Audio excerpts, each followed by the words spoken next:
Hello students. Today we are going to understand about the phase diagram and especially of sulfur system. First of all, we need to understand what is the sulfur system and what kind of the diagram and the curves and the area and the points are there in sulfur system. तो सबसे पहले हम बात करेंगे इस phase diagram के बारे में। तो इस फेज डायग्राम में सबसे पहली बात, टेम्परेचर को प्रेशर की रिस्पेक्ट में हमने प्लॉट किया है और हर point A B C D E F जो अलग अलग इस पूरे डायग्राम में है उसको हम समझेंगे। तो हम बात करते हैं कि सल्फर जो है वह एक वन कंपोनेंट सिस्टम है जिसमें कि 4 फेजेस हैं और वह 4 फेजेस कौन कौन से हैं वो हम देखते हैं। पहला फेज है रोम्बिक सल्फर का और दूसरा है मोनोक्लिनिक सल्फर का, तीसरा है लिक्विड सल्फर का और चौथा है सल्फर वेपर का। मतलब जो 4 फेज इस one component system sulphur system के हैं उनमें है रोम्बिक, मोनोक्लिनिक सल्फर और इन दोनों का लिक्विड केस और इन दोनों का वेपर स्टेट। तो दो 4 तरीके के इसमें फेजेस हैं और एक कंपोनेंट सिस्टम है सल्फर। तो इस फेज डायग्राम में अगर हम देखें तो 6 कर्व हमें मिलेंगे। ए कर्व हम देख पा रहे हैं, ए से बी, बी से सी 2 कर्व, सी से डी 3 कर्व, डी से ई 4 कर्व, बी से ई 5 कर्व और ई से जी 6 कर्व। तो it contains totally 6 curves which divided which divides the diagram into 4 areas। तो ये जो 6 कर्व हैं इस पूरे सल्फर सिस्टम के डायग्राम को 6 भागों में विभाजित करते हैं और 6 एरियाज इसके हैं और उस एरिया को हम उसके बेसिस पे आगे समझते हैं। तो हम सबसे पहली बात करेंगे कि जो एरियाज हैं उसको हमने डिवाइड किया है। एक सॉलिड रोम्बिक का एरिया है, एक वेपर का एरिया है, एक लिक्विड का एरिया है, फिर एक मोनोक्लिनिक सॉलिड का एरिया है। इस तरीके से हमने उस एरियाज को डिवाइड किया।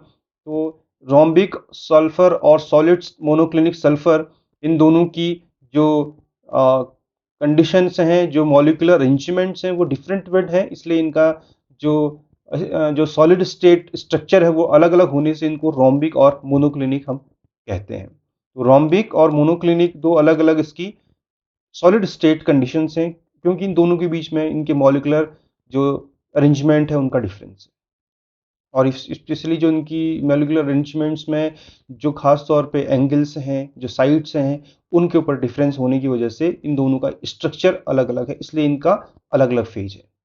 तो इन फेज की हम बात करेंगे तो इस सिंगल फेज सिस्टम जो होता है वो होगा बाइवेरिएंट, यानी एफ की यानी डिग्री ऑफ फ्रीडम की वैल्यू इसकी इसमें 2 रहेगी। इसके बाद हम बात करते हैं कि जो एक सिस्टम हमारे पास है, जो डायग्राम है सल्फर का, उसमें प्रत्येक curve, each and every curve क्या क्या डिपिक्ट करता है, क्या समझाता है। तो सबसे पहले हम बात करेंगे एवी कर्व की। एवी कर्व में हम ये दो चीजें देख रहे हैं कि ये एक तरफ सॉलिड रोम्बिक है और दूसरी तरफ वेपर है। तो यानी along with this curve two phases, which one, the solid rhombic and solid that sulphur vapour are in equilibrium, इसलिए एस आर और एस वी लिखा हुआ है कि यानी ए और बी के जो अलोंग है ये दोनों एक इक्विलिब्रियम स्टेट को समझा रहे हैं। एक तरफ है सॉलिड रोम्बर और दूसरी रोम्बिक, दूसरी तरफ है सल्फर का vapour state. S R for the solid sulphur rhombic और सल्फर वेपर। तो ये दो जो चीजें हमारे पास हैं, ये ग्राफ के बारे में, इस कर्व के बारे में हमें समझ में आ रही है कि एक तरफ सॉलिड रोम्बिक और दूसरी तरफ वेपर होने की वजह से ए बी जो कर्व है यह इक्विलिब्रियम कंडीशन को बता रहा है और it has 1 degree of freedom. और इस पॉइंट पे, इस कर्व में हमारे पास डिग्री ऑफ फ्रीडम कितना आएगा? 1 आएगा, इसलिए हम इसको बोलते हैं मोनोवेरिएंट। जिसके लिए डिग्री ऑफ फ्रीडम 1 आता है उसके लिए हम वर्ड यूज करते हैं मोनोवेरिएंट। अगर मैं यहाँ पे किसी भी केस में ढूंढने की कोशिश करूं तो हम देखते हैं इस एरिया पे बाइवेरिएंट आएगा और एफ की वैल्यू, डिग्री ऑफ फ्रीडम की वैल्यू 2 आएगी। तो दूसरा हमारे पास इस कर्व के बारे में हम समझ गए हैं कि ये वेपर प्रेशर कर्व है, रोम्बिक को वेपर में कन्वर्ट कर देता है और 2 फेजेस इसमें इक्विलिब्रियम में एग्जिस्ट करती हैं। दूसरा हम बात करेंगे BC कर्व के बारे में। ये देख रहे हैं BC कर्व। इस BC कर्व में अब डायग्राम बता रहा है कि सॉलिड मोनोक्लिनिक और सॉलिड सल्फर वेपर, यानी सॉलिड सल्फर का जो मोनोक्लिनिक कंडीशन है वो ये इस पर्टिकुलर एरिया में है, सल्फर का मोनोक्लिनिक। ये क्यों हो रहा है? क्योंकि हमने टेम्परेचर को प्रेशर के साथ साथ धीरे धीरे धीरे बढ़ाया है। तो इन सॉलिड या सल्फर या जो भी हमारे पास सिस्टम रहता है उसमें जो चेंजेज आते हैं उसको हमने प्लॉट किया है। यानी टेम्परेचर जितना था उसके अनुरूप हमने प्रेशर को बढ़ाया है। प्रेशर और टेम्परेचर की वेरिएशन को हम ग्राफ में देखते हैं। तो जब हमारे पास बी और सी ग्राफ आता है, ये प्रैक्टिकल एविडेंस की बेसिस पे आता है, तो वो किस किस बीच का इक्विलिब्रियम स्टेट है? ये है सॉलिड मोनोक्लिनिक और सल्फर वेपर के बीच का एक इक्विलिब्रियम स्टेट है। तो दो दो इसके बाद वही बात आती है, तो कर्व के ऊपर है मोनोवेरिएंट होगा और इनके अलग अलग एरियाज के ऊपर बाइवेरिएंट होगा। अब तीसरे कर्व की बात करते हैं हम, सी और डी कर्व की हम बात करते हैं। तो सी डी कर्व जो है उसी तरीके से जिस प्रकार से हमारे पास ए बी बी सी थे, उसी कर्व की वजह से तरफ पे यहाँ पे भी मोनोवेरिएंट होगा। और साथ साथ में ये कर्व बताएगा कि जो लिक्विड और वेपर के बीच में, यानी सल्फर लिक्विड और सल्फर वेपर के बीच के इक्विलिब्रियम की स्टेट को बताएगा। क्योंकि अगर इसका टेम्परेचर का वेरिएशन थोड़ा बहुत आगे पीछे किया जाए और प्रेशर का वेरिएशन किया जाए, तो ये सल्फर लिक्विड से फिर वेपर में कन्वर्ट हो जाएगा। इसका क्या मतलब है? तो इस कर्व में थोड़ा हम आगे देखते हैं।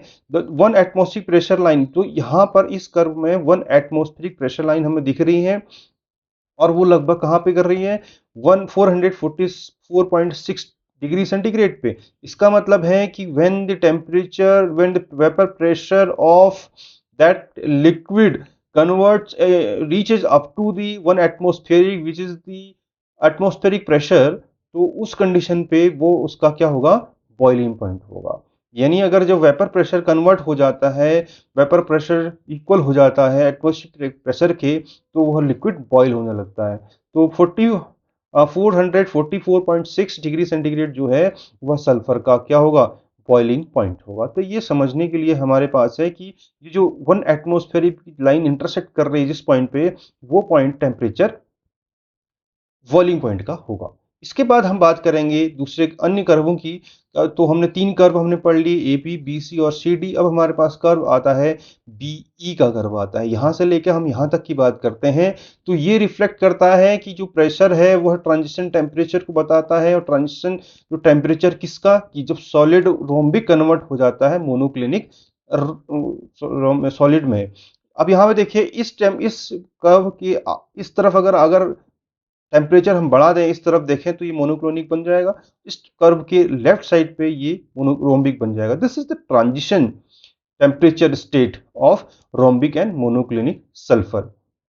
इस टेम्परेचर के हमने देखा 95.6 टेम्परेचर पे यहाँ पे स्टेट जो सल्फर जो रोम्बिक है वो स्टेबल है, और इस टेम्परेचर पे मोनोक्लिनिक स्टेबल है। यहाँ पे देखेंगे हम, थोड़ा सा हम देखेंगे कि बिलो द ट्रांजिशन टेम्परेचर, क्योंकि ट्रांजिशन टेम्परेचर सल्फर का क्या है? 95.6। क्योंकि इसी टेम्परेचर के आगे पीछे का कन्वर्जन हो रहा है। इसी टेम्परेचर से हम थोड़ा सा अगर आगे जाते हैं, टेम्परेचर बढ़ाते हैं, तो ये कन्वर्ट हो जाता है मोनोक्लिनिक सल्फर में। अगर हम इस टेम्परेचर से नीचे आते हैं तो ये कन्वर्ट हो जाता है सॉलिड रोम्बिक में। तो below this transition temperature which occurs at 95.6, the rhombic sulphur is at stable condition, and when we will increase the temperature above this temperature, the monoclinic sulfur is stable। तो ये समझने की बातें हैं कि इस कर्व में स्टेबिलिटी किस टेम्परेचर पे रहेगी। तो ये टेम्परेचर इसीलिए इसके लिए ट्रांजिशन टेम्परेचर कहलाया गया है। तो इस टेम्परेचर के बाद ईच वी विल ग्रेजुअली जब टेम्परेचर बढ़ाएंगे, तो हमें जैसे इस टेम्परेचर पे ग्रेजुअली टेम्परेचर बढ़ाया हमने, इस तरफ आगे को बढ़े, तो दोनों की स्टेट का हमें इक्विलिब्रियम मिलना शुरू हुआ, सॉलिड रोम्बिक और सॉलिड मोनोक्लिनिक का। अब हम बात करते हैं the transformation of sulfur rhombic into the sulfur monoclinic। it is accompanied by the volume of specially जो कि सल्फर का जो वॉल्यूम है 2.04, यहाँ पे डेंसिटी जो है इसकी 2.04 है, और मोनोक्लिनिक की जो डेंसिटी है 1.9 है। अब इसके बात करते हैं, तो इस केस में अगर हमने टेम्परेचर के साथ साथ प्रेशर भी बढ़ाया, thus the increase of pressure will shift the equilibrium to the left and the transition temperature will rise। Temperature के साथ साथ प्रेशर बढ़ाने पर इसका जो ट्रांजिशन टेम्परेचर है वो भी बढ़ते रहा, और टेम्परेचर बढ़ते रहा ट्रांजिशन का, और ट्रांजिशन टेम्परेचर इसकी वजह से जो लाइन हमें मिली, ये लाइन हम देखते हैं कि एक इक्विलिब्रियम कंडीशन को एक्सप्लेन कर रही है, और जो कि सॉलिड रोम्बिक और सॉलिड मोनोक्लिनिक के बीच की है। इसी वजह से जो लाइन बीई है, वह बाकी जो प्रेशर एक्सिस है, प्रेशर एक्सिस कौन सा है, ये वाला प्रेशर एक्सिस है, इस प्रेशर एक्सिस से अवे है। This line always away from the pressure axis, क्योंकि ट्रांजिशन टेम्परेचर क्या हो रहा है, प्रेशर के बढ़ने के साथ साथ बढ़ रहा है। अगर ट्रांजिशन टेम्परेचर प्रेशर के साथ साथ घट रहा होता तो ये टुवर्ड्स दी प्रेशर एक्सिस आता, इस तरफ से बनता हमारे पास ये। लेकिन ये क्या रहा है, इंक्रीज कर रहा है प्रेशर के साथ साथ ट्रांजिशन टेम्परेचर, तो उसको हम बोल देंगे यहाँ पे, तो जो स्लोप है ये बन रहा है away from the pressure axis. इसके बाद हम बात करेंगे इस सी ई कर्व की, जो हमारे पास यहाँ पर है, सी से लेके ई, ये वाला कर्व हम है, इसको हम देखते हैं। इस कर्व में क्या हो रहा है, इसको बोलते हैं फ्यूजन कर्व, क्योंकि जब सॉलिड लिक्विड में क्या हो जा रहा है, फ्यूज हो जा रहा है, यानी सॉलिड के जो मॉलिक्यूल हैं वो लिक्विड में कन्वर्ट हो जा रहे हैं। तो ये जो कर्व है सी और ई, ये कर्व है the equilibrium between the solid या sulphur monoclinic into the sulphur liquid. तो इस कर्व को हम बोलते हैं, this the slope of the curve from the pressure axis is away. इसमें भी थोड़ा सा चेंज आ रहा है, यहाँ पे भी देखें प्रेशर एक्सिस अगर हमारा ये है, इसके अवे है इस प्रेशर एक्सिस के, तो मोनोक्लिनिक सल्फर जो हो रहा है, इसका मतलब प्रेशर के साथ साथ वो क्या हो रहा है, मेल्टिंग पॉइंट बढ़ते जा रहा है। प्रेशर के साथ साथ सल्फर का मोनोक्लिनिक कंडीशन से लिक्विड में कन्वर्ट होने का टेम्परेचर बढ़ते जा रहा है। तो कर्व जो है ई, जहां पर हम पहुंचेंगे इस पॉइंट पे, यहाँ पे उसका टर्मिनेशन हो जाता है।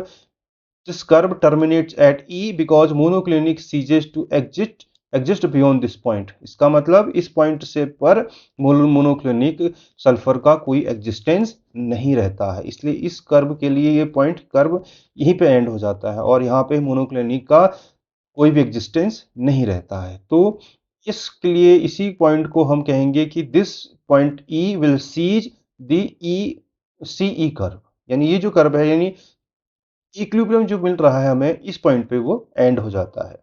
इसके बाद हम दूसरे कर्व की बात करते हैं, जिसको हमने ई जी कर्व का देख रहे हैं, यहाँ पे मोनोक्लिनिक एंड हो गया, उसके बाद भी एक छोटी सी लाइन ऊपर को निकली हुई है, ये भी एक प्रकार का कर्व बता रहा है, जिसको हम फ्यूजन कर्व कहेंगे। अब फ्यूजन किस किस के बीच में हो रहा है, अब यहाँ पे मोनोक्लिनिक तो नहीं रहा, तो क्या रहा, solid rhombic.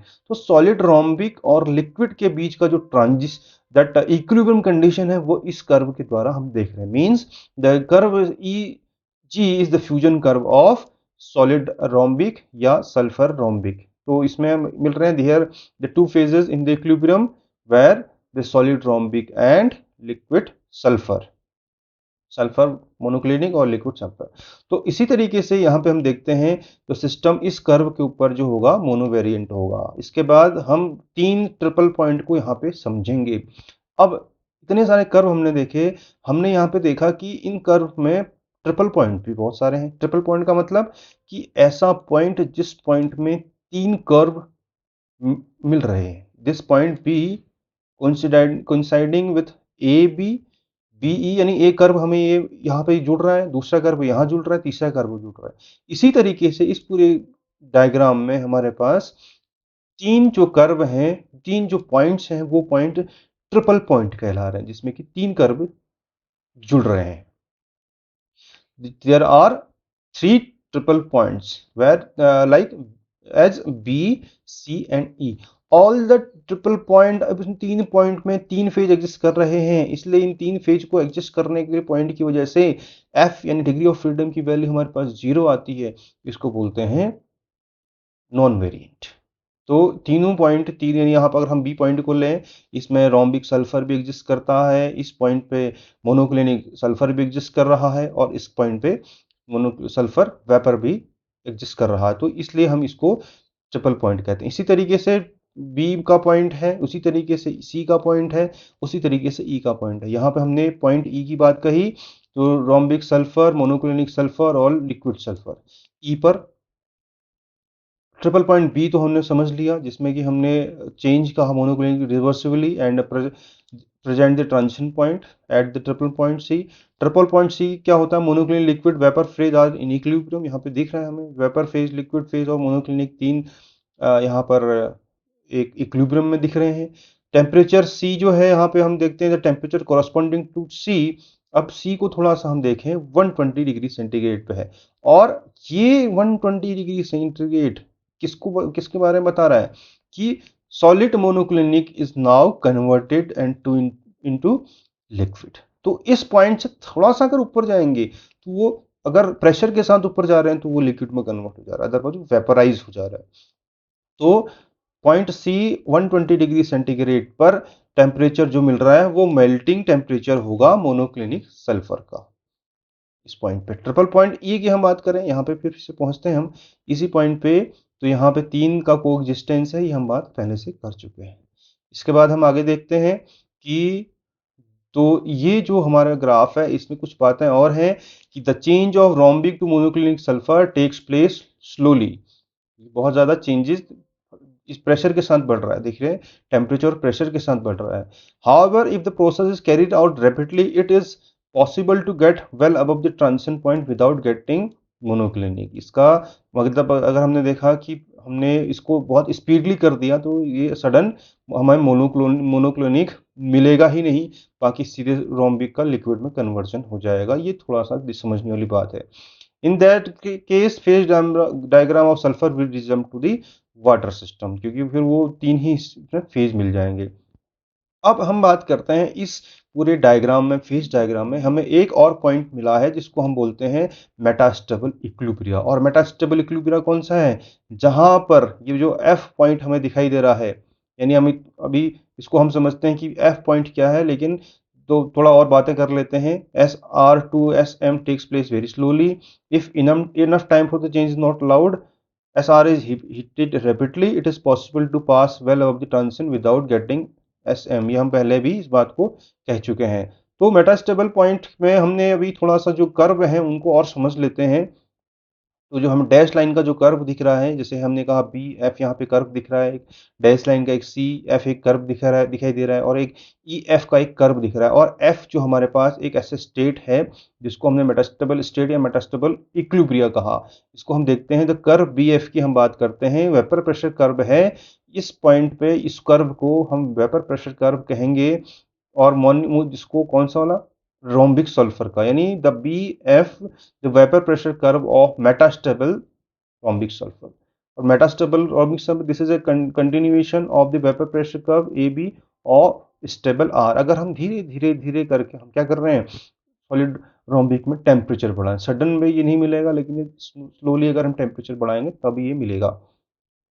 The metastable phase S R and S B R include along this curve. हम जानते हैं मेटास्टेबल की बात कर रहे हैं तो सॉलिड रोम्बिक और सॉलिड वेपर सल्फर, यानी सल्फर रोम्बिक और सल्फर वेपर का जो है एक मेटास्टेबल जो है वो फेज है। तो इसी वजह से ये जो पॉइंट आएगा इस पर भी हम मोनोवेरिएंट सिस्टम हम बोलेंगे। इसी तरीके से हम सी एफ की बात करते हैं, जो डैश लाइन है, इसको हम बोलेंगे vapour pressure curve of super cooled liquid. तो इसी तरीके से हम सुपर कूल जो लिक्विड कहते हैं, on super cooling liquid sulphur the dash curve C F is obtained. It is in fact the back prolongation of D C. अब ये देख पा रहे हैं हम, ये जो हमारे पास डी सी यानी सी डी का जो कर्व है, इसका ये बैक प्रोलोंगेशन है।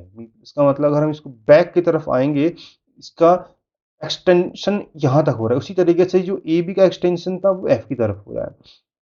इसीलिए इन पॉइंट्स के लिए अलग अलग कंडीशन आएगी, क्योंकि ये सुपर कूल की तरफ आ जाएगा। अब ये जो सी एफ लाइन हमें मिल रही है, इसके लिए हम कहते हैं जो vapour pressure curve of super cool liquid, super cool liquid का ये वेपर प्रेशर कर्व है। इसी तरीके से यहाँ पर ये जो एक्सटेंशन हुआ था, ये जो बैक आ रहा है, प्रोलोंगेशन हुआ, बैक प्रोलोंगेशन, बी एफ जो है वो भी ए बी का फर्दर प्रोलोंगेशन है। अब बात करते हैं सी एफ की। हमने बात की तो ये हमने कहा कि it is representing the metastable equilibrium between the liquid sulphur and sulphur vapour. It is designed as the vapour pressure curve of super cooled liquid. It means the curve इस पॉइंट पे आके वो मिलता है। एफ पे। इसके बाद हम एक और हमारे पास एक डैश लाइन कर्व है, वो रहा एफ और E, the fusion curve of metastable sulphur rhombic. तो ये जो आप क्योंकि फ्यूजन इसलिए बोल रहे हैं, इस सॉलिड के बाद हमारा लिक्विड मिल रहा है, तो ये जो पॉइंट है अगर हम इसमें बहुत स्लोली चेंज करें तो वो फ्यूज हो जाएगा। कहने का मतलब है वो सॉलिड जो है कन्वर्ट हो जाएगा लिक्विड में, इसीलिए हमने इसको बोला fusion curve of metastable sulphur.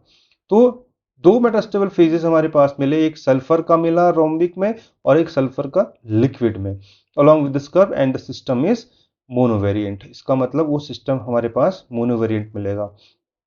This shows that the melting point, monovariant का मतलब यहाँ पे है कि वो उसकी वैल्यू, डिग्री ऑफ फ्रीडम की वैल्यू वहां पर 1 होगी मेटास्टेबल पॉइंट के ऊपर, मेटास्टेबल कर्व के ऊपर। यहाँ पर हम देखें तो एफ की वैल्यू हमारे पास मिलेगी 1, इसलिए इसको मोनोवेरिएंट कहा है। ध्यान दें इस कर्व के ऊपर जो पॉइंट मिलेगा हमें डिग्री ऑफ फ्रीडम, वो मिलेगी 0। इस कर्व के ऊपर 1 मिलेगी और यहाँ पे भी हमारे पास कितनी मिल रही है, यहाँ पे 2 मिल रही है। तो डिग्री ऑफ फ्रीडम जो है वो फेज, नंबर ऑफ फेजेस के ऊपर डिपेंड करती है।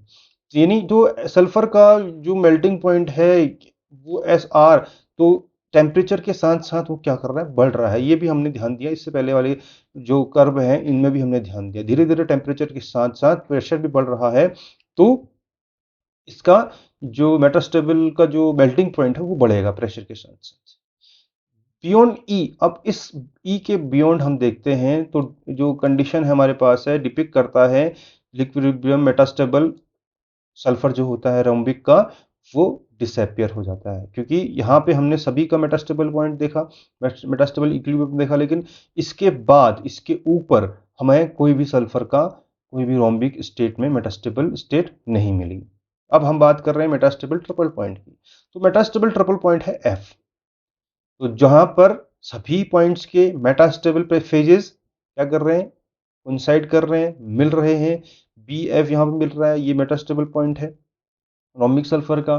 सी एफ मिल रहा है, ये मेटास्टेबल पॉइंट है लिक्विड सल्फर का, वेपर सल्फर का। और ये जो मेटास्टेबल पॉइंट है, ये मेटास्टेबल पॉइंट है सल्फर के लिक्विड स्टेट का। तो तीन हमारे पास मेटास्टेबल पॉइंट एफ को मिलते हैं।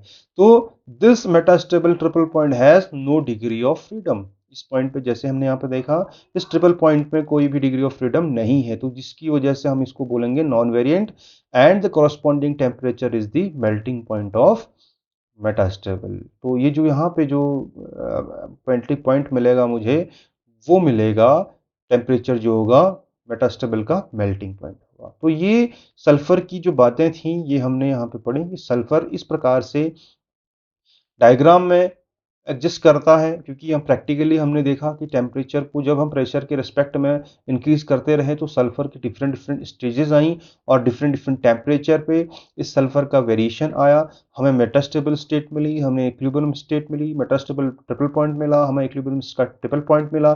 इसलिए इसको मेटास्टेबल ट्रिपल पॉइंट हम यहाँ पे बोलते हैं, क्योंकि हमारे पे तीन डिफरेंट डिफरेंट जो फेजेस जो लाइन्स थी उसका मेटास्टेबल कंडीशंस यहाँ पे मिली। और हमने यहाँ पे देखा कि इसका जो सल्फर का बॉइलिंग पॉइंट है वो कहाँ रहेगा, वो जब तब मिलेगा जब वो 1 एटमॉस्फेयर प्रेशर की इक्वल हो जाएगा। This is the simple condition we can understand. तो यही डेफिनेशन बताती है कि मेल्टिंग पॉइंट किसे कहते हैं, बॉइलिंग पॉइंट किसे कहते हैं। बॉइलिंग पॉइंट किसे कहते हैं कि जब किसी भी लिक्विड का वेपर प्रेशर एटमॉस्फेरिक प्रेशर के इक्वल हो जाता है।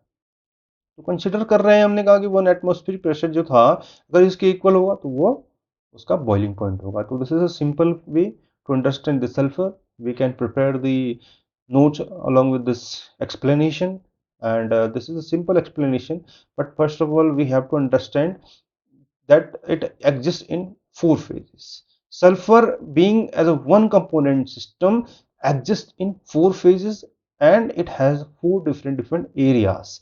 तो 6 कर्व इसमें मिल रहे हैं, ये इसका मिनिमम कंसेप्ट समझने वाली बातें हैं। इसके बाद इसका 1 by 1 कर्व का हम एक्सप्लेनेशन करते हैं, and that's why this is the end of this lecture. If you like this lecture, just share it to your near and dear ones, your colleagues, friends, and if you have any doubts, so you can easily solve by typing your comments, and I will try to give answer as soon as possible. Thank you.